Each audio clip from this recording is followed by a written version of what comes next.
I'm going to see if you can see me very well. Here we go. So welcome to week 5 of all these year-long leadership coaching sessions. And this is one I'm particularly excited about.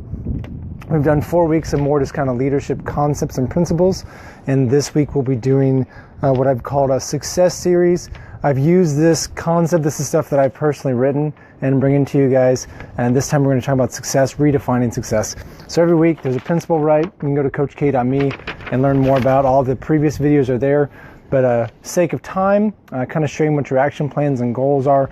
Last week, the goal for me was to take the lesson around direction and work with another client. So sent messages out to them and contacted them, and that's how that's all kind of started. And this week, we'll talk about success in a different format. So here we go. You guys ready? Top of the page. The link for this is available on the Coach K Facebook page, and we'll get a posted link here in this video as well, so you can get access to it. Otherwise, we'll just kind of get started here. So the top of the page, the poor are shunned even by their neighbors, but the rich have many friends. Not a common expression, I know for sure. A little on some. We'll start to unpack that. So I'll start it off. So the textbook definition of poverty is any deficiency of elements or resources that are needed or desired. Most people consider it a lack of financial or material resources. So think about it for a second. If you're to say that someone is poor, when you just define someone as being in a state of poverty or being poor, you're generally saying they don't have money, or they don't have a car, they don't have something specific, right? That's the textbook definition for a deficiency or poverty, and that's an error. So that's an error, same as defining an elephant as a creature with large ears, right? Is that everything that makes up an elephant, is the fact that it has large ears? Obviously not. So likewise, success, it only captures a component of all that we need to really know to fully understand what an elephant's actually like. You know, it's not just ears, there's this giant nose, there's this leathery, tough skin, there's this incredible knowledge, their gestational period, there's all these interesting facts that make up an elephant. It's not just their ears. So defining poverty as just someone that lacks money or lacks resources, it doesn't capture it all. Likewise, success is more than just a surplus of financial or material goods. And that's what we're going to dive into this week, is redefining and identifying what is success. What makes someone successful? Is it the fact that they have a lot of money? Is it the fact that they have lots of goods? I think any one of us can think to someone in our lives who meets the textbook definition of not being impoverished, meaning they have a bounty, they have an abundance of financial resources, they have an abundance of toys to play with, boats and jet skis and trips and vacations, and yet they're not happy, right? You can't look at them and say like, yeah, I want to be just like that person. That's the level of success I want to rise to. There's something missing, and that's what that definition is, and that's what I want to challenge you to think about as we go through these lessons, we go through these concepts of character and what it's going to take to become the leader you need to be for yourself, the leader you need to be for your family, the leader you need to be for your work, for your neighbors. All those dynamics, right? All those play into this type of definition if you take success and reposition and view it from a different light. So as you go along, you can print this off, you can follow along and listen, share this with family and friends. There'll be a 5-minute one later on in the week, a shorter one. Next paragraph, ready? So any complex topic must be examined in its entirety before one can fully understand how it may affect them, how you can have an impact on it, or it may affect you. It's true that those that help others are more fulfilled. When you help someone else, you feel great. And I talked about that in a previous lesson. It's really hard to be completely selfless. Because even in the state of giving, when you're helping out, you're volunteering, you're donating goods, and when you walk away from that moment, you feel good. You feel happy that you did it. So you do get something out of that state. But the way that we help people sometimes doesn't always work. It's true that we're more fulfilled when we see good things happen. Showing kindness to the poor is important, but how we show kindness can greatly alter the results of that kindness. There's ways to be helpful that in the end actually makes you look like a jerk, or in the end actually continues on this concept of someone feeling impoverished. or feeling to the point where they can't get out of the cycle or the life that they're in. And I know this is odd. This is an odd way to talk about success, right? But you can't really understand success unless you understand really both sides of it, or really understand why is someone, why do we define them as, because here's the thing, right? There's a lot of people that I think may be considered successful because they have lots of financial resources, that they're not really successful. They're not a success. You can't look at their life and say, yes, I want to model everything about them, or they would still honest, if they were honest with you, they would say, I'm not happy, I'm not fulfilled, I don't feel successful, even though I have lots of money, even though I have lots of resources, even though I have lots of toys and things, I don't feel happy and fulfilled.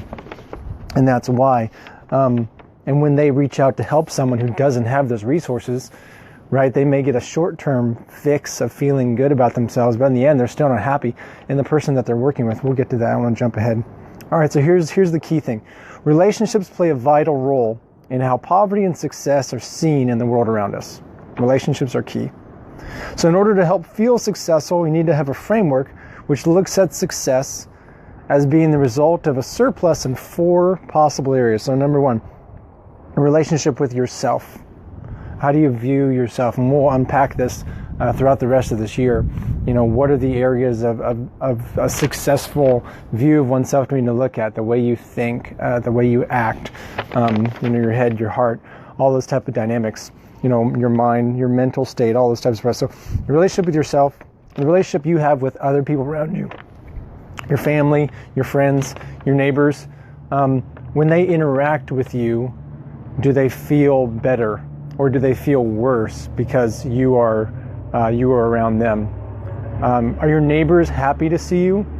Are your family and relatives happy to see you? Do they become a better person because of their interactions with you? And these are the questions we don't always ask ourselves. We're not honest with ourselves about, right? And this is key. This is really important. Because this is the definition. If I'm going to say someone is successful, for me, someone's not successful unless they can answer yes to those questions. Yes, they're happy with their mental state. They're happy with their heart. They're happy with their emotions. They're happy with their conscience. They feel successful in those areas. They're happy with their family, their friends, and their neighbors. And their neighbors and friends and family are happy with them. Next one, the impact that they have on the world around them, the tangible, physical things. And I am far from an environmentalist, right? But I do understand that we need to have a positive impact on the world around us. And we can't just use things for our own whims and make the world worse because we've been there. Things should be getting better because we come into the neighborhood. So your community at large, your neighborhood, the use of water, reducing leaks, all of that kind of fits into it. Things should be getting better because we're around it, not because it's getting worse. And in the nature aspects, how conservation of land, our treatment of animals, all these things, right? They are important, and they are measures of success that we shouldn't ignore. And the last one, spiritual, supernatural, that whole space. Do you feel successful in understanding the things that are seemingly unexplainable? Do you feel at peace and content with the universe, with God? For me, it's my relationship with God. Am I content and happy with that? And how do I build that? And I would love to talk to you about that if you want to have that conversation with me, but that's not the full gist of these conversations.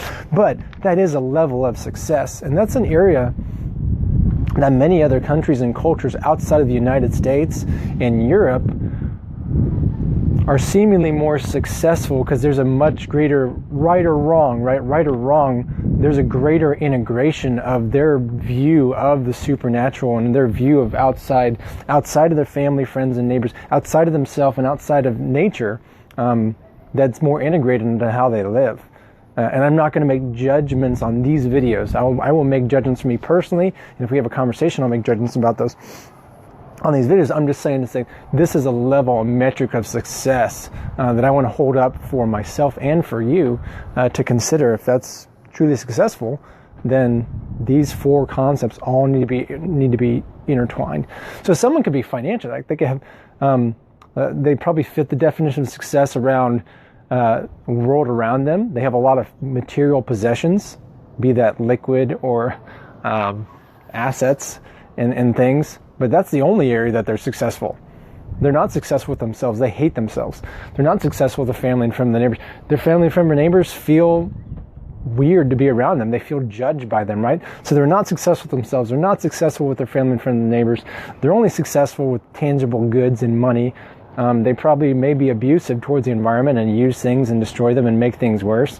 And they really don't feel like they have any connection with God or spiritual peace, right? So we may hold them up as like this aspiring person of success, but really they're poor in 3 out of 4 areas. We just happen to prize and value one of those areas at a much greater level than the other 3. I would say that's messed up, right? This is the world that we're living in. All right, so this is the picture that I posted on the page this week. So when defined in this way, right, we're all poor.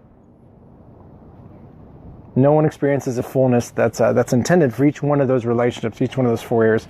For the economically poor, these impoverished relationships are often include shame, a lack of identity, social isolation. Got some loud birds back here. We're rich in nature poverty here today.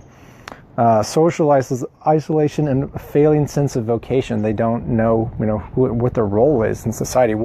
How do they contribute to society? For the economically rich, those who do have a lot, these broken, impoverished relationships show themselves in pride, selfishness, workaholic tendencies, materialism, etc. That all leads to individual and social ills, right? They're not happy personally, and they actually have a detrimental impact on society around them because they use their power and influence for personal gain. So unfortunately, when the economically rich, when people who are wealthy financially interact with those who are economically poor, they can do so in such a way that just increases and perpetuates shame. This is what I talked about earlier. That let me help you because you are incapable of helping yourself. That's garbage, right? That's the reason why people with a poverty mentality maintain a poverty mentality, and people with an elitist rich mentality maintain their elitist rich mentality because they think that they actually are richer or more successful than they actually are. It's like this person who doesn't have financial means may have a fantastic relationship with their family, may have peace with themselves in most of those areas of life. Obviously, there's something off because they're not clicking, they're not financially prospering because they should. It is successful. And they may be taking care of their lawn. They're not abusive to the neighbors, and they may be more rich in 3 out of those 4 areas than this person who has high success in one area alone. But the way that they interact with them damages their mental and self-image of themselves, right? So they raise the pride of the rich, and they lower the self-worth of the poor. And this is interesting, different stuff. But this is not new. This is nothing new. This is all stuff that I'm just putting language to something that intuitively and then experientially we all know. No one's maybe had necessarily it's not bold. This is not gutsy. This is not like a challenging thing that I'm doing. But it's just, you don't always hear it presented this way. And that's what I said when I shared with this post. That's why I love this concept, is that this changes what success means to me and for my family. And yes, I aspire to have financial wealth that I can use to be a blessing to my wife and my children and my neighbors and my community. All those things, that's a goal. But it's not a primary objective. I put weight, there's other things that I weight more heavily. Character for me is very high. Do people feel that they've been benefited by interacting with me? Those are things that I weight. If I were to, choose one or the other, I'm going to choose character, and I'm going to choose the impact that I make on the people around me over financial gain. I'm not going to not pursue financial gain. But if it comes to the choice between the two, I know what I'm choosing. Do you know what you're choosing? What are you choosing now? That's what I'm questioning. That's what I'm asking you guys to consider and really think about this week. Success is a byproduct. It's the output of relationships that work, relationships that are just, relationships that bring us life, that put us in harmony with the people around us.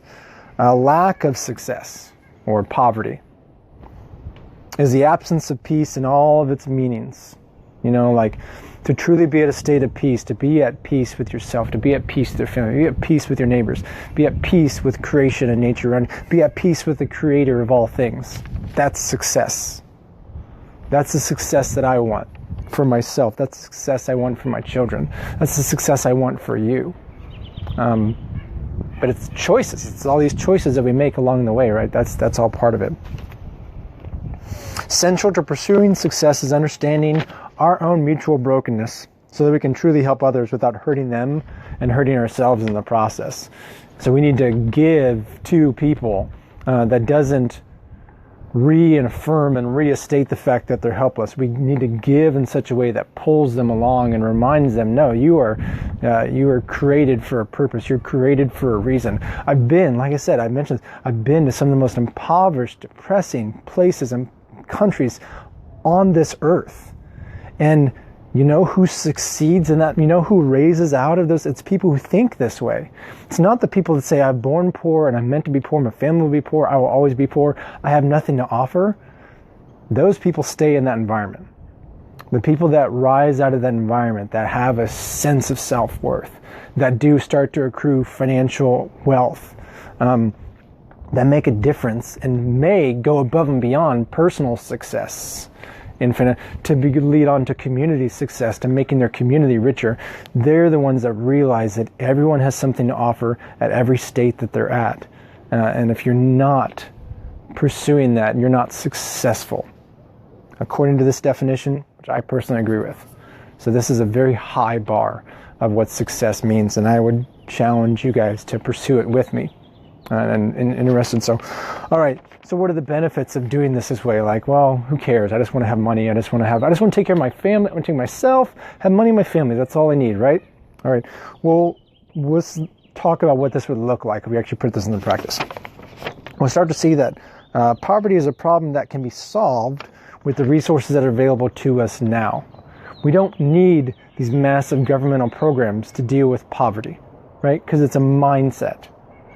We don't need massive governmental programs to lead people. How many people actually go through U.S. welfare system, developing countries' welfare system? How many people go through large donor aid programs in developing countries and then work their way to success? Do we want to admit the statistics? It's really small.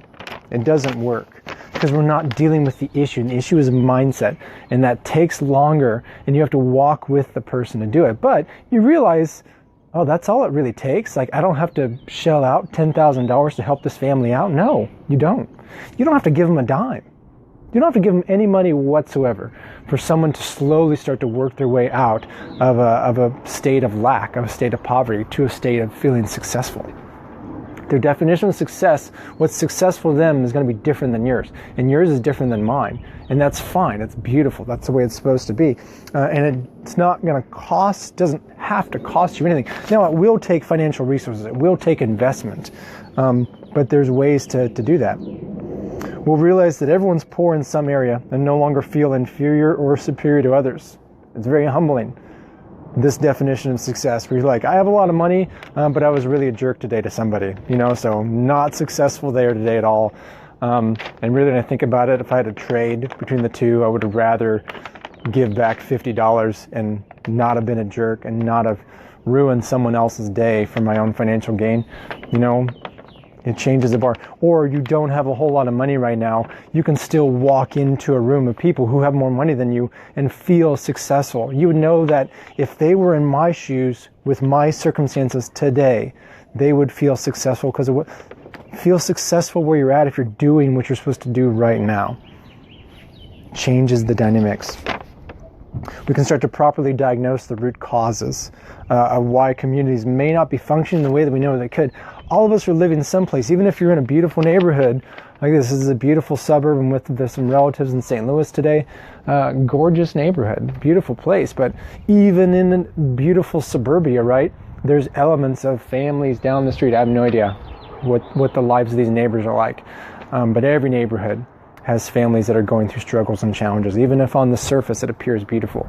In every neighborhood you go into a slum, where there's dirt floors and no running water and sewage in the street, the relationships between the family members could be absolutely beautiful. They could have a richer relationship than you and I may have with our family. So we go in thinking, how many people do you know have gone on trips to urban challenged neighborhoods or gone internationally to some other country that they've considered poor to them, and they come back and they realize there's things about their lives they have much better than I do. This is why. This is why that is. And we can start to diagnose what's broken, what's missing. Now, it's going to take longer, but it's going to actually work. We're not going to wait around for government or community programs to meet our needs. If you feel like you're in a broken, impoverished community, those programs aren't going to help you. They're going to bring in some external resources, material, food, clothes, and stuff, but that's not going to solve this. Because what's going to happen is those resources will run out, they won't come back, and you're going to be just where you are today. No different. Doesn't solve it. We will realize that helping others out of superiority or guilt may lead to negative outcomes, because we might try to solve poverty without correctly identifying what brokenness led to that problem. I want to help you be successful, right? But if by teaching you to be successful, I teach you to dress a certain way, I teach you to act a certain way, to get a certain job, right? There's still maybe all these things that are amiss, that are off, and that doesn't solve the problem, right? You can dress someone up to appear successful. Here's the best concept, right? This is usually how I break this down when I'm explaining to someone. Take someone who's alcoholic, abusive, horrible family relationship, right? They bum $5 off somebody, they go into a gas station, they buy a lotto ticket. Overnight, they become a millionaire, a multi-millionaire. Who cares? Give them $20 million. Let's give them $20 million. They get $20 million, right? Tell me what that person's going to look like in 5 years, 10 years. We all know the answer, right? They're going to be worse. They're going to be right back to where they were, or in a worse state. Because anytime someone in that situation happens, family members come up and build relationships, but once the money goes away, they're hated, they're loathed, they're judged for the decisions that they make. They probably would make horrible decisions because they don't have the mindset and the financial discipline to make wise decisions of things they do. So they might even rack up all these federal tax bills, right? Which you can't declare bankruptcy against. They could be in a worse state 5 years after winning the lottery than they ever were before winning the lottery. We know this to be true, right? The money didn't solve the problem. If I wrote you a check for $1 million right now, think about all the areas of your life that money wouldn't solve those problems. We all have these areas, right? This is the deal. Solving all that holistically, that's what success is. And we rarely can't do it alone. We need other people. And if you don't have deep relationships, people you can connect with, you can connect with me. This is this Coach K sales pitch. Yes, you just got the sales pitch. You can connect with me on that. All right, so possible steps to put this into action, really test it and see if it works. Write down your own definition of success, compare it to the ideas I presented in this lesson. So before this lesson, you would have said, if I'm successful, success would mean I would have what? Some metric. A couple of cars, X number of dollars in the bank. I live in a certain size home. I live in a certain size neighborhood. I would take trips and do these things, right? Be honest, right? That would have been kind of a metric of success. Write down what your metric of success has been to this life. And then compare it to these ideas in these 4 areas. And see if there's differences in there. Identify what the outcomes of your definition would be compared to the outcome of my definition would be. And decide which one do you want to go after. If you want to go after my definition, then I'd love to talk with you more about that. Next one, evaluate your life in those 4 areas. Mention your relationship with yourself, physical, mental, emotional, your relationship with others, your family, your friends, community, your relationship with natures, animals, the environment, water, all that stuff, your relationship with the supernatural, with God, with the spiritual world. Of those categories, identify as many that may be broken or rarely given much attention. I actually have a form for you. It's on the page, so there's a link for this. It's coachk.me/PIA. So coachk.me/PIA. That's a personal impact assessment. It's how many questions? I think it might be around 50. I know that's a lot.